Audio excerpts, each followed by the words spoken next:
지금에야 내비게이션들이 워낙 너무 좋기도 하고 기능들이 또 스마트폰에 많은 또 내비게이션들이 있어서 대부분 많은 사람들이 모르는 곳을 갈 때뿐 아니라 대부분 아는 길도 내비게이션을 좀 이용해서 가려고 합니다. 왜냐하면 안 막히는 길을 찾아주기 때문에 그렇게 내비게이션을 좀 의지해서 찾아가게 되죠.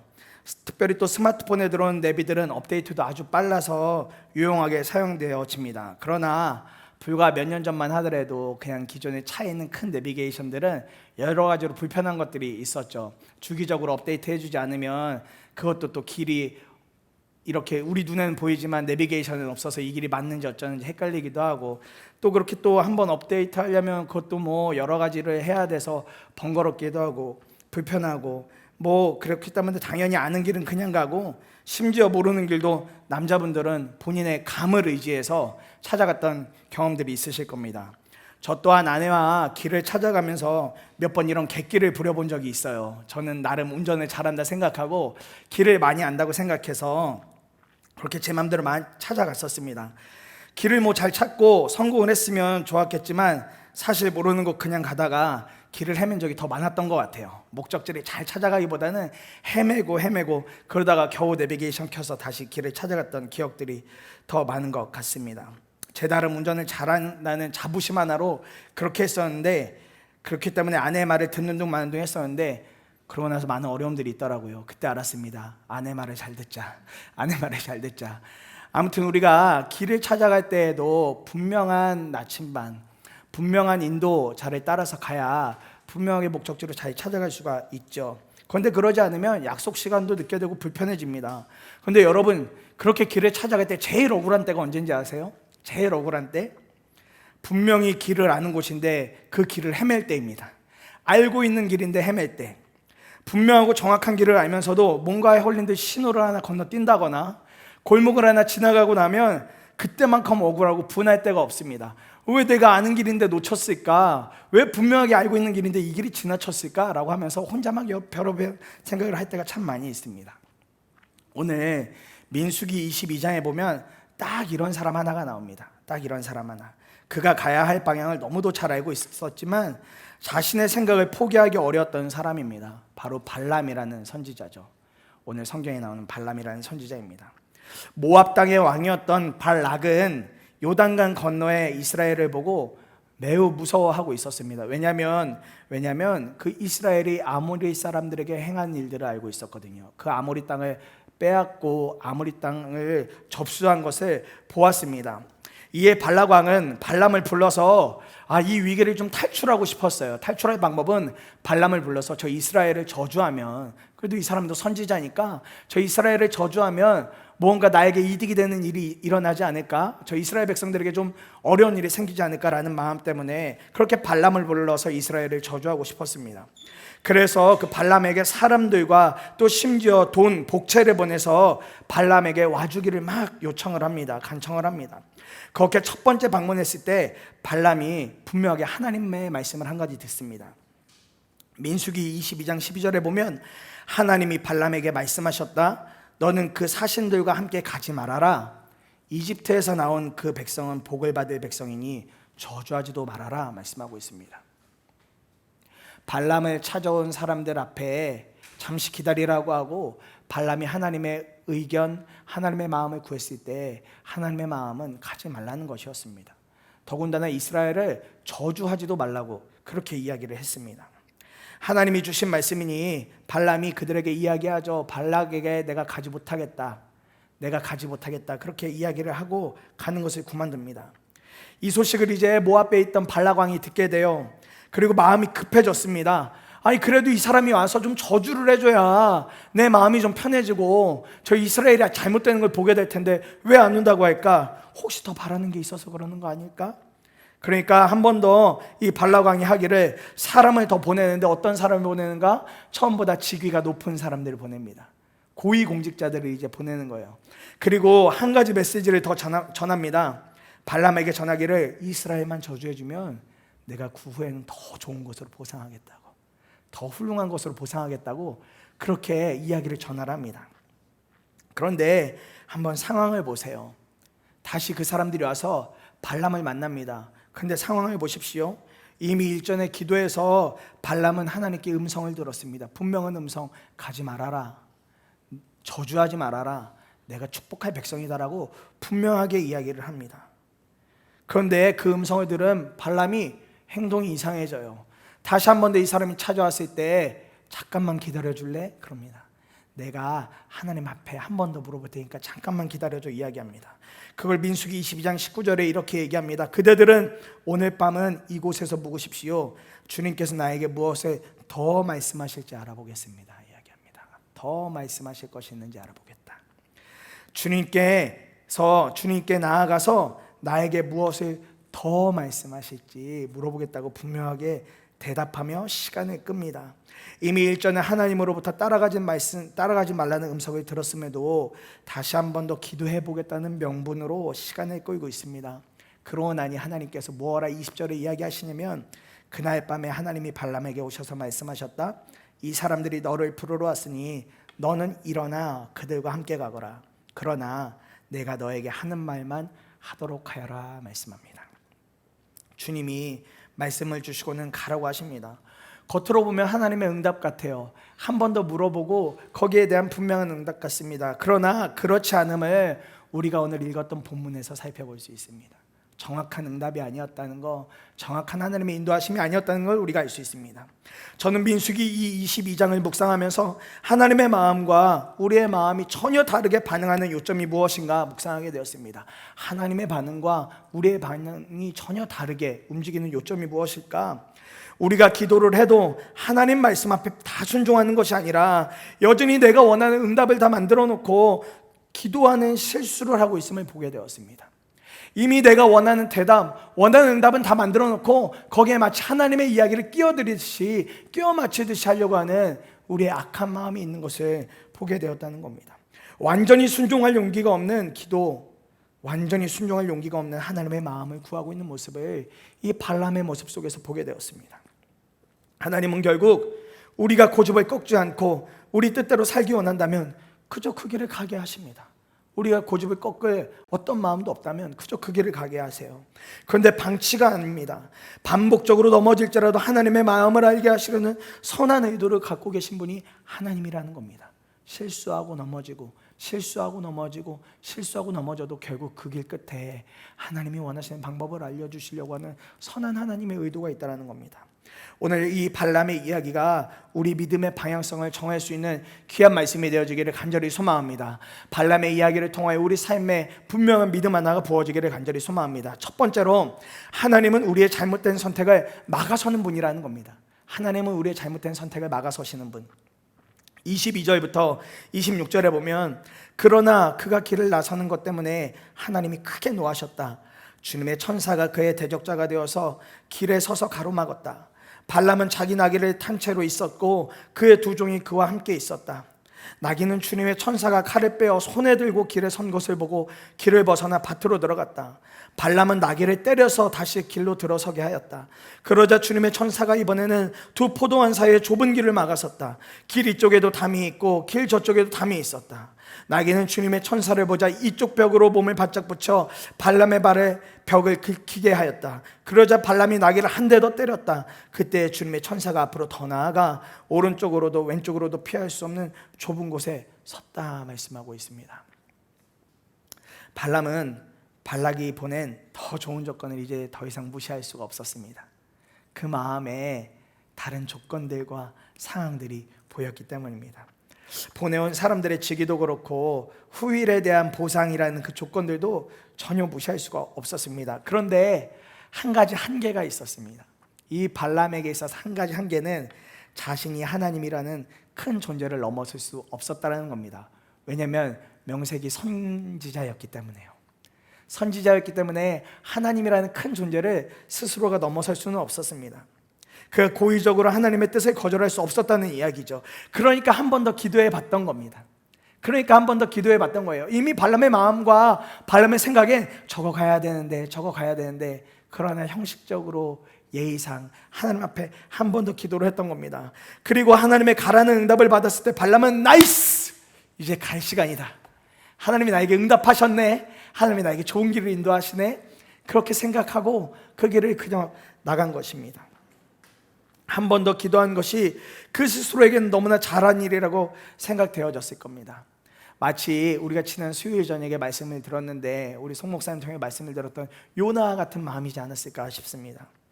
요나도 분명 니느웨로 가라는 말씀을 들었습니다. 그런데 이 요나의 마음에는 이 니느웨가 하나님께로 돌아오는 걸 원치 않았어요. 그래서 그냥 거부하고 있었습니다. 내용을 뭐 듣던지 말던지 그냥 자기 마음대로 가고 있었습니다. 그렇게 항구로 갔을 때 마침 웬걸 다시스로 가는 배가 그 앞에 기다리고 있는 거예요. 다시스로 가는 배가. 그리고 그것을 탔습니다. 아마 이때도 요나도 그것을 보면서 야, 진짜 이게 인도하심 아닐까? 어쩜 내가 항구에 닿았을 때 하필 마침 다시스로 가는 배가 이렇게 있었을까라고 생각했지도 모릅니다. 우리는 우리 마음에 따로 원하는 것을 만들어 놓고 하나님을 계속 그 속에 우겨 넣으려고만 하고 있어요. 계속 하나님을 우리의 상황 속으로 끌고 들어오려고 하는 마음들이 너무나 많다라는 겁니다. 발람은 하나님의 지시하심이라고 여기고 출발을 합니다. 그러나 하나님의 생각은 전혀 달랐습니다. 하나님의 생각은 전혀 달랐어요. 가라고는 하셨지만 분명 그 길은 갈 길이 아니었습니다. 하나님이 크게 화가 나셔서 천사를 보내세요. 그런데 발람이 얼마나 그 모압 땅 가는 거에 바빴던지 모든 정신이 거기에 팔렸던지 하나님이 보낸 천사를 못 봅니다. 본인의 생각에 사로잡혀서 당장 모압에 가기에만 바빴습니다. 신기한 것은 그가 타고 있던 나귀가 그것을 봐요. 그래서 3번이나 방향을 틉니다. 발람은 화가 나서 나귀를 3번이나 때리죠. 이 장면을 보면서 우리의 무지함, 하나님을 몰라도 너무 모른다는 마음이 강하게 들었습니다. 진짜 모른다, 너무 모른다, 우리가 하나님을 정말 모르는구나, 그런 마음이 들었습니다. 하나님이 분명하게 아니라고 해도 우리는 계속 그걸 탐냅니다. 때로는 그 일로 심판을 받게 될 것을 알고 있으면서도 무시하고 그렇게 하나님 앞에 살아가요. 조건이 먼저 보이면 기도해서 응답을 들어도, 분명한 하나님의 응답을 들어도 아무 소용이 없는 것처럼 그렇게 행동하고 맙니다. 저에게 있어서 작년 10월 20일은 잊지 못할 날 중에 하나입니다. 어떤 날이었냐면 바로 임지를 결정하는 날이었기 때문에 그렇습니다. 토요일 아침에 이제 선한목자교회 목회기획 목사님이 부르시더라고요. 임지가 났다라는 겁니다. 바로 제가 지금 서 있는 이 예수님의 사람들 교회라는 겁니다. 근데 선뜻 가겠다고 못 하겠더라고요. 임지가 났다는데 제가 생각해 보지 않았던 것이고, 또 당시에 교회 임지를 놓고 다른 큰 교회에서도 감사하게도 콜링이 있었기 때문에 제 마음과 생각으로는 가고 싶은 마음이 별로 들지 않더라고요. 그리고 재정적으로 한참 어려웠던 시기였던지라 조금이라도 좋은 조건의 큰 교회가 우리 가족들 생활하는데 좀 더 도움이 되지 않을까? 내가 그래도 명색이 남편인데 아내와 자녀를 그렇게 좀 섬겨주는 게 더 맞지 않나? 그런 저의 개인적인 생각들이 많이 들어왔었습니다. 그래서 이야기를 듣자마자 목사님 못 가겠어요, 못 갈 것 같아요, 그렇게 그냥 대답했습니다. 뭐 담당하시던 목사님도 제 상황을 아셨기 때문에 그때 뭐 그냥 알았다 그렇게 하셨는데, 실은 그 이후부터 제 모든 몸과 머리와 모든 생각들이 제 마음대로가 아니었습니다. 난생 처음 겪어보는 일이었어요. 머리는 머리대로 놀고 몸은 몸대로 놀고, 그날 심지어 청년들이 한 3커플 정도가 결혼이 있어서 막 결혼식을 다니는데 무슨 정신으로 운전을 하고 다녔는지를 모를 정도로 운전하면서도 기도하고, 운전하면서 내가 지금 뭐 하고 있나 막 여러 생각들이 막 뒤죽박죽 되어져 있었습니다. 그리고 뭐 겨우 3개의 결혼식을 마치고 돌아왔는데 저를 잘 아는 또 다른 부목사님 한 분이 사무실로 조용히 오라고 그러시더라고요. 그러면서 저한테 이야기하시길, 야, 너 기도는 해봤냐? 기도는 해본 거야? 그러시더라고요. 저는 뭐 매우 당당하게 아니요 라고 대답했습니다. 아니요. 그러면 기도해보지 않고 너 어떻게 결정해? 임지가 걸려있는데, 앞으로 너의 미래가 걸려있는데 어떻게 기도도 해보지 않고 그냥 결정을 해? 그렇게 말씀하시길래 사실 뭐 기도야 해봤죠. 근데 그냥 목사님한테 그냥 빨리 얘기하고 그 자리 벗어나려고 기도 안 했다고 그랬던 거거든요. 그래서 다시 목사님께 진지하게 기도해 볼게요. 이제 진지하게 기도해 볼게요. 그거 어떡합니까? 약속했으니까 진지하게 기도했습니다. 그런데 저도 교회 짬밥이라는 게 있잖아요. 교회에 다니는 세월이 있고 또 사역자로 생활했던 삶이 있고, 특별히 또 선한목자교회 5년 동안 있으면서 유 목사님의 그 자장가 같은 말씀이지만 그 이야기를 5년 동안 계속 들어왔는데, 제가 촉이 딱 오지 않습니까? 하나님이 어떤 결정을 하라고 하실지, 기도하면 하나님이 어떤 결정을 하라고 하실지. 그리고 사실 저는 이미 그 전에 결론 내기를, 교회 임지가 들어오면 아멘 순종으로 받아들이고 가겠다고 결심하고 있었습니다. 하나님 앞에 정말 기도했어요. 하나님 어떻게 해야 될지 모르겠습니다. 이미 일은 저질러 놨고 안 가겠다 얘기했고, 제 눈에는 자꾸 다른 조건들이 보이고 다른 상황들이 보이는데, 하나님 솔직히 어떻게 해야 될지 잘 모르겠어요. 뭐가 맞는지 모르겠어요. 그런데요, 하나님이 정말 신실하시더라고요. 우리 하나님은 너무 과하실 정도로 신실하시더라고요.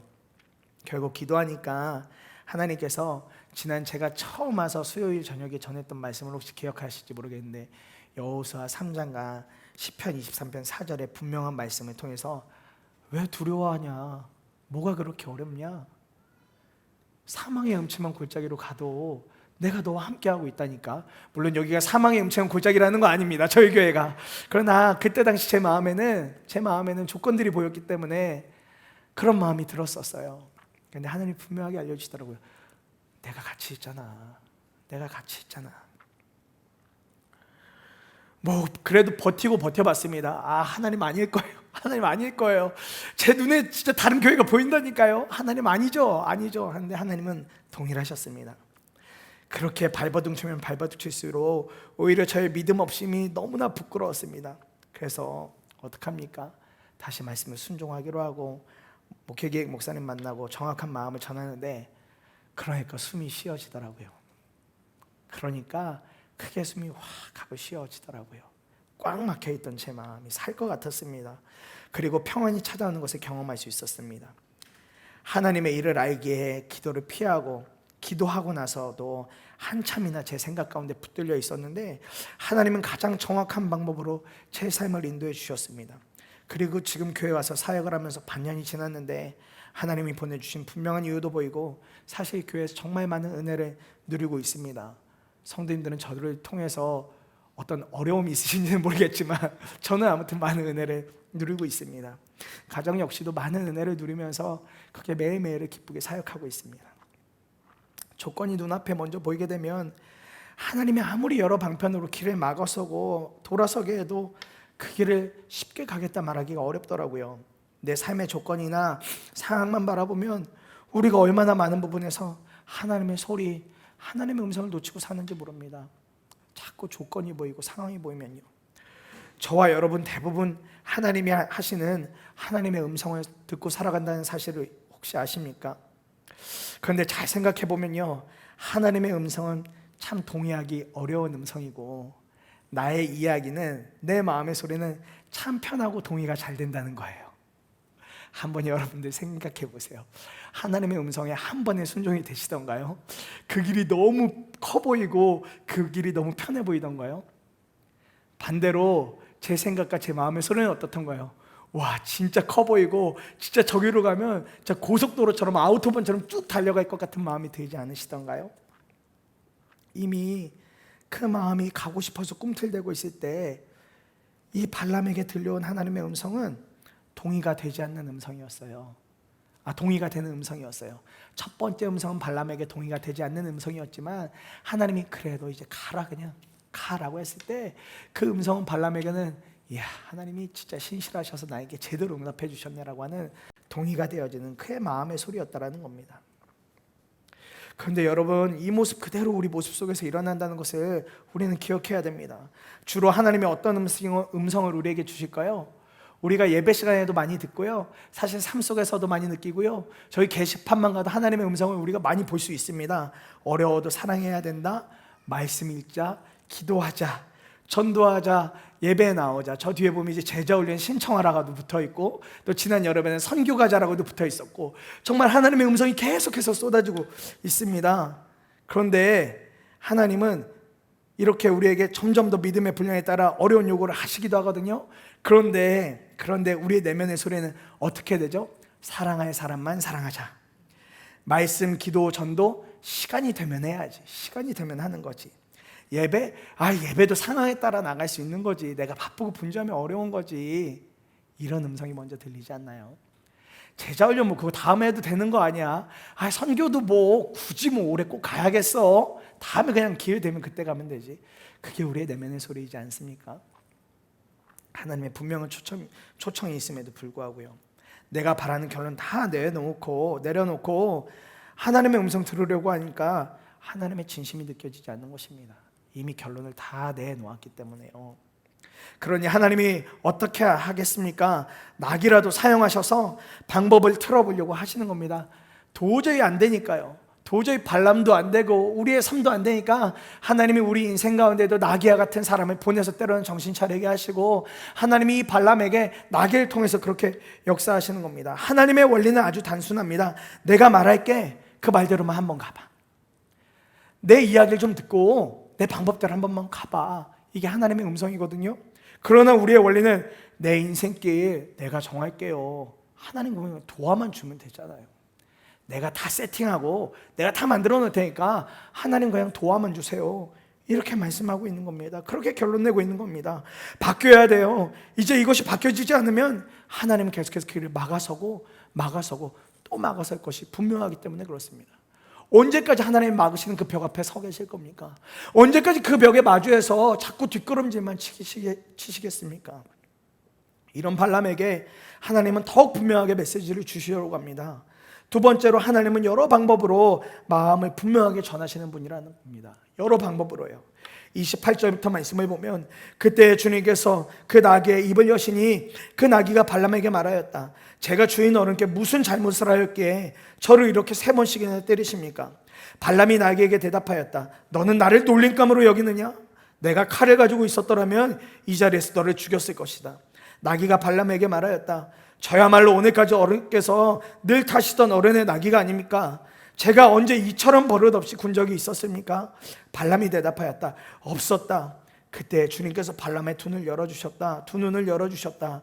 그제야 그는 주님의 천사가 칼을 빼어 손에 들고 길에 선 것을 보았다. 발람은 머리를 숙이고 엎드렸다 말씀하고 있습니다. 언뜻 보면 동화 같은 이야기죠. 우리 루아가 볼만한 그런 동화 같은 이야기예요. 갑자기 나귀가 말을 하고 막 길을 바꾸고 있으니까요. 발람의 눈으로 볼 때 갑자기 나귀가 자기 마음대로 3번이나 길을 틀고 엉망으로 가니까 화가 나서 이제 막 때리기 시작하는 거예요. 이 녀석이 왜 이러는 거야? 도대체 이 녀석이 왜 이러는 거야? 라고 하면서 때리는 겁니다.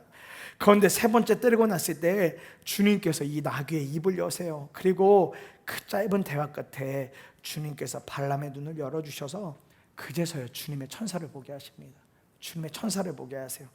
이전까지 발람의 마음은요, 온갖 분노와 화가 가득했을 것입니다. 기왕이면 빨리 모압에 가서 자신의 능력을 보여줘야 되고 발락으로부터 뭔가 좋은 것을 받아와야 할 텐데, 갑자기 나귀라는 녀석이 자꾸 길을 막아서고 길을 돌아서고 방해하니까 분노가 일어나고 화가 일어나게 된 것입니다. 본인의 표현대로 아마 칼을 갖고 있었으면 그 나귀의 목을 베어버렸을지도 몰라요.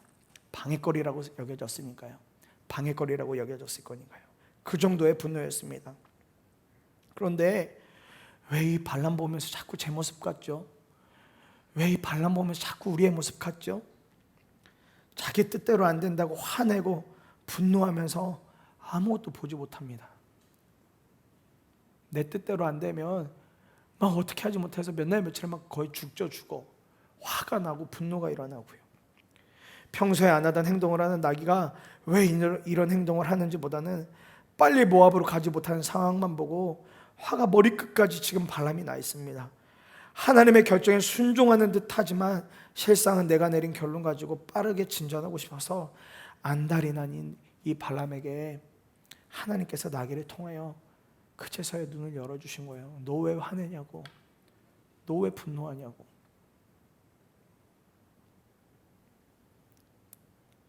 그리고 말씀하시죠. 32절 33절에 보니까 주님의 천사가 그에게 물었다. 너는 왜 너의 나귀를 이렇게 3번씩이나 때리느냐? 내가 가서는 안 될 길이기에 너를 막으려고 이렇게 왔다. 나귀는 나를 보고 나에게 3번이나 비켜섰다. 다 다행히 나귀가 비켜섰기에 망정이지 그렇지 않았더라면 내가 나귀는 살렸겠지만 너는 분명히 죽였을 것이다 말씀하고 있습니다. 눈이 열리고 주님의 천사가 이제 보입니다. 그리고 그제서야 하나님의 진심, 하나님의 마음이 무엇인지 듣게 됩니다. 하나님은 우리 삶에서 계속 이런 방법으로 역사하시면서 결국은 듣지 못하는 것 없이, 보지 못하는 것 없이 하시려고 우리에게 다양한 여러 가지의 방법으로 접근을 하고 계세요. 그러나 그것을 알기까지 우리는 계속 나의 방법이 옳은 것이고 그것이 멈춰지는 일처럼 다가오면 이거 분명 하나님이 막으시는 거 아니고 사단이 막는 걸 거야. 그렇게 오해하면서 살아갑니다. 하나님이 막으시는 거 아닐 거야. 이거 내 생각 맞는 건데, 이거 합당한 건데 하나님 막는 거 아니고 이거 사단이 막는 거야. 마귀가 막는 거야. 그렇게 자기 합리화를 하며 오해할 때가 너무 많습니다. 존 비비어 목사님이 영적 무기력객이라는 그의 책에서 이런 본인의 과거 이야기를 꺼내시더라고요. 내가 30대 초였을 때 하나님은 한 유명한 출판사와 계약하는 것이 그분의 뜻이 아니라는 것을 우리 부부에게 분명히 알려주셨다. 신규 원고 검토 후 편집자에게서 처음 연락이 왔을 때 나는 제안을 거절했지만 당시 내 아의 대답은 단호하지는 않았다. 내 대답이 단호하지 않자 편집자는 거의 하루가 멀다 하고 전화를 걸어왔다. 그는 내 메시지가 기독교계에 매우 중요하다며 무명의 저자들이 자신의 회사를 통하여 유명해진 사례들을 말했다. 결국 나는 그의 사탕발림에 넘어가게 되었다. 당시 나는 자비로 책을 2권을 낸 상태였는데 큰 반응도 없었기 때문에 이 출판사를 통해서 전국적인 영향력 안에 들어가고 싶었다. 하지만 하나님은 지금 이 메시지가 이 출판사를 통해 출간하는 것이 그분의 뜻이 아니라고 말씀하셨다. 게다가 나의 동기도 잘못되어져 있었다. 나는 그저 유명해지고 싶었던 것이다. 이 유명한 출판사를 통해 내 책을 출간하려는 욕심은 점점 커져만 갔다. 급기야 하나님의 분명한 지시와 아내의 조언, 온갖 불길한 조짐을 깡그리 무시하게 이르렀다. 내 마음속에서 성령의 경고음은 점점 작아지더니 이내 욕심에서 비롯된 기많은 소리만 가득 찼다. 그 출판사는 다른 주에 있었다. 나는 일정상 시간을 낼 수 없어 아내가 대신 찾아가 계획을 진행하기로 했다. 그런데 아내가 떠나는 날 아침 집에서 우리 아들 중 하나가 2층으로 내려오는 내내 토를 하였다. 계단을 치우다 말고 결국 아내가 폭발했다. 여보, 아직도 모르겠어요? 하나님이 허락하지 말라고 하시잖아요. 아직도 모르겠냐고요. 하지만 나는 강력하게 반발했다. 무슨 소리? 이건 마귀가 우리를 낙심시켜 이 일을 못하게 하려는 거라고. 이런 일이 생겼으면 내 결정을 진지하게 재고했어야 옳았다. 하지만 당신은 더 큰 일이 벌어져 정신을 차리지 못했을 것이다. 나는 내 죄의 권능에 철저히 현혹되어 완전히 눈이 멀어버렸다라고 본인의 삶을 그렇게 고백하고 계시더라고요. 나의 생각, 나의 결정이라는 죄에 우리가 발목이 잡히면 눈이 완전히 멀어버릴 수밖에 없습니다. 내 생각이 전부라고 생각하고 내 결정이 최선이라고 생각하면 우리는 우리의 죄 가운데 완전히 발목이 붙들어져서 우리의 눈이 완전히 멀어버릴 수 있다는 겁니다. 이미 다른 데에 마음이 가 있는데 어떻게 정신을 차릴 수 있겠습니까? 발람도 본인이 좀 더 유명해지고 많은 것을 챙길 수 있는 이 상황을 쉽게 내려놓기 어려웠을 것입니다. 더군다나 하나님이 가라고 했으니까요. 이것이 진짜 하나님의 마음이 아닌 것을 전혀 몰랐습니다. 하나님의 마음이 아니라 본인의 마음에 대해 그냥 하나님이 동의해 준 것 정도, 그냥 네 마음대로 해라 이렇게 말씀해 주신 것을 발람은 자기의 마음이라고 생각했습니다. 우리가 이런 오해를 하며 살 때가 정말 많죠. 정말 많이 있습니다. 대부분 나의 결정, 내가 하는 생각이 옳다고 하기 때문에 그렇습니다. 제 삶을 보면 얼마나 그런 일들 때문에 주변 사람들에게 아픔을 주는지 모르겠습니다. 주변 사람들에게 얼마나 큰 아픔을 주고 상처를 주는지 모르겠습니다. 최근에도 저는 저의 생각이 옳다고 생각해서 제가 갖고 있는 신념, 방법이 옳다고 생각해서 한 아이에게 큰 상처를 줬습니다. 그 아이의 마음이나 감정을 헤아리기보다 제가 세워놓은 원칙, 제가 세워놓은 방법, 그것이 맞다고 생각해서 그 이야기를 전하는 중에 아이의 마음을 다치게 했습니다. 끝까지 저는 제 생각이 옳은지 알았습니다. 그런데 하나님은 그게 아니라 말씀하시더라고요. 하나님은 그게 아니라 말씀하시더라고요. 발람의 마음에 나귀가 이상한 행동을 하는 것을 보면서 이것이 나의 앞길을 막는구나라고 했을 것입니다. 그러나 하나님은 그 나귀의 이상한 행동을 통하여 발람의 길을 직접 막고 계셨던 것입니다. 나귀가 하는 일이 아니라 하나님이 하시는 일이었습니다. 하나님이 하시는 일. 우리도 하나님이 막으신 일들에 대하여 이런 오해를 할 때가 많지요. 하나님의 길, 순종의 길이 아니기에 막으시는 것을 알면서도 우리는 사단의 속임일 거야, 아닐 거야, 이거 사단의 속임 분명할 거야 라고 결론을 냅니다. 그 기준점이 어디 있는가 보면요, 평탄한가 아닌가로 우리가 쉽게 결론을 내립니다. 평안한가 아닌가로요.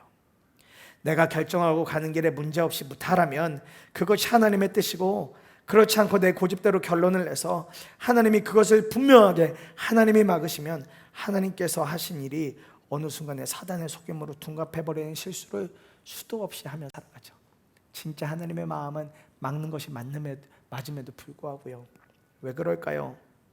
눈을 열어 주님을 보려고 하기보다는 여전히 우리는 눈앞에 있는 이득, 내 눈에 좋아 보이는 넓고 편한 길을 가고 싶기 때문에 그렇습니다.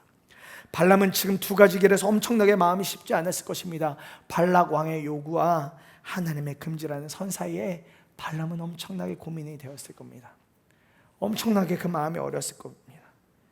그 사이에서 그가 이도저도 아닌 어정쩡한 마음을 보이고 있습니다. 선지자라고 하지만 마치 지금 우리와 사는 현실의 사람과 전혀 다를 바가 없이 그렇게 살아가고 있는 모습입니다. 이런 상황에서 우리가 정말 필요한 것이 있습니다. 세 번째로 하나님의 마음을 깨닫고 순종할 용기가 있는 믿음이 필요하다는 겁니다. 정말 하나님의 마음을 깨닫고 순종할 용기가 있는 믿음이 우리에게 필요합니다. 34절부터 보면 발람이 주님의 천사에게 말하였다. 제가 잘못하였습니다. 천사께서 저를 만나시려고 길에 세워 계신 것을 몰랐습니다. 제가 가는 것이 잘못이면 저는 되돌아가겠습니다. 주님의 천사가 발람에게 말하였다. 저 사람들하고 같이 가거라. 그러나 너는 내가 말해주는 것만 말하여라. 그리하여 발람은 발락이 보낸 고관들과 함께 갔다 말씀하고 있습니다. 여러분, 이 말씀 보고 있으면 어떤 느낌이 드십니까? 발람이 혹시 정신 차린 것 같으신가요? 이 말씀 보면 이제는 하나님께 100% 진짜 순종한 것 같으신가요? 그런데요, 발람은 보면 볼수록 한결같더라고요. 변하지 않습니다. 변하지 않습니다. 그래서 제가 요나와 같다고 이야기한 거예요. 변하지 않습니다. 발람이 여전한 미련을 보이고 있는데 어떻게 대답하냐면, 제가 가는 것이 잘못이면, 제가 가고 있는 게 잘못됐으면 그때 돌아설게요. 그 이야기하는 겁니다. 이 이야기 뭡니까? 일단 좀 가볼게요. 일단 좀 더 가볼게요. 그런데 그게 잘못됐으면 그때 돌아서도 늦지 않잖아요. 그 이야기를 하고 있는 겁니다. 지금 하나님은 잘못된 것이라서 길을 막았다고 하는데 여전히 그의 대답은 이게 왜 잘못이지? 이게 왜 잘못이라는 거야? 정말 잘못한 건가? 그때 가서 되돌이키면 안 되는 건가라고 반문하고 있는 것 같습니다. 정신을 차리지 못하는 발람의 모습 그대로를 알려주는 한 대목입니다. 발람의 모습은 신약 성경에서 더욱 신랄하게 이야기가 되어집니다. 베드로는 발람을 이렇게 표현하거든요. 베드로후서 2장 15절과 16절에 보니까요, 그들은 바른 길을 버리고 그릇된 길로 갔습니다. 불의의 삭슬 사랑한 불의의 아들 발람의 길을 따라간 것입니다 라고 이야기합니다. 불의의 길을 따라간 발람의 길을 따라갔대요. 그러나 발람은 자기의 범죄에 대하여 책망을 들었습니다. 말 못하는 나귀가 사람의 소리를 말하여 이 예언자의 미친 행동을 막은 것입니다 라고 세번역 성경이 이야기하고 있습니다. 미친 행동이라고 이야기해요. 끝까지 꺾이지 않는 그 고집에 대하여서. 엄청 독한 말이죠. 성경에서 저도 이런 표현이 나올 줄은 몰랐어요. 미쳤다라는 말이 나올 줄은 몰랐어요. 미친 행동이다.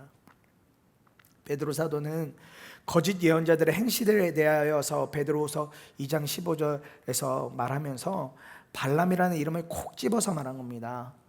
이 거짓 선지자들, 거짓 교사들, 이 사람들 너희들 보니까 그 발람이라는 그 선지자와 똑같아. 다를 바가 없어. 그가 했던 그 미친 행동과 다를 바가 하나도 없어. 그 이야기를 이야기하고 있는 겁니다. 발람은 분명 모압에 가서 이스라엘을 축복하기는 해요. 그 후에 말씀에 보면 발람이 어쨌든 모압에 가서 축복을 합니다. 무려 4번씩이나 축복하고 다시 그냥 돌아와요. 그러나 그 훗날에 발람은 다시 변질된 마음을 보입니다. 그는 마음을 잘 지키지 못하며 결국은 거짓 선지자의 대표성을 가진 인물이 되어버리고 말아요. 잠시 잠깐 하나님의 말씀을 전하는 것처럼 보였지만 그의 마음은 끝까지 그가 죽는 날까지 변하지가 않았습니다. 무엇이 발람을 이렇게 만들었을까요? 하나님의 사람이라고 말을 하지만 하나님의 이야기에 순종할 믿음이 전혀 없었기 때문에 그렇습니다. 나 하나님의 사람이야, 나 하나님의 말씀을 전하는 사람이야 라고 이야기하지만 변하지 않았던 그 자신, 변하지 않고 하나님의 말씀에 순종하지 않았던 그 자신, 그 믿음이 없었기 때문에 그런 결말이 주어진 겁니다. 하나님을 위하여 일하는 것이 아니라 자기 자신을 위한 사람이 되어버리고 만 겁니다. 선지자였음에도 불구하고요. 하나님의 분명한 마음을 알아도 그것을 깨닫고 순종할 믿음이 없다면 우리도 사실 발람과도 같은 사람이 될 수밖에 없습니다. 하나님의 마음을 알아도 순종할 마음이 전혀 없다면 우리와 발람이 다를 것이 전혀 없는 것이죠. 말씀을 준비하면서 계속 저에게 했던 질문이 하나 있습니다. 그러면 나는 정말 복음 위에 서 있는 건가? 하나님의 말씀을 듣고 순종만 진짜 하고 있나? 아니면 발람과 같이 여전히 저울질하면서 하나님의 조건만을 구하고 있지 않나? 라는 질문을 계속해 보게 되었습니다. 그러면서 드는 마음이 여전히 저는 제가 하나님을 향하여 하나님께 딜을 하는 것과 같은 마음이 너무나 많이 들었습니다. 저울질하고 있는 제 모습, 여전히 제 마음에는 음란함이 있고요, 그것을 때때로 탐닉하고 싶은 충동이 일어나고 있다는 마음이 들었습니다. 여전히 사랑하는 마음보다는 아까 말씀드린 것처럼 잘못된 것에 대해서 질타하고 싶은 마음, 비판하고 판단하고 싶은 거친 마음이 가득한 제 속을 보게 되었습니다. 하나님께 마치 제 속을 들켜버린 듯한 그런 마음이 들었어요.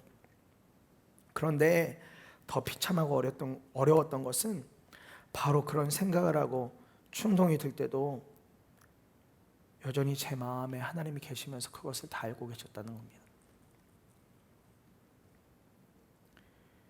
이것이 왜 비참했느냐면, 왜 그런데 내 삶에서는 하나님이 그렇게 안에 계시는데도 지긋지긋한 그 죄 하나 꺾이질 않을까?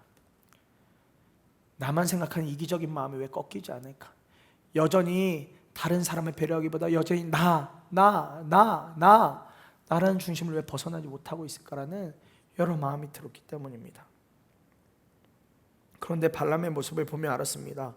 하나님이 보여주고 알려주어도 그것을 믿고 순종하며 고쳐나갈 믿음이 제게 없었다는 것을 깨닫게 되었습니다. 그러고 나니까 정신이 번쩍 들더군요.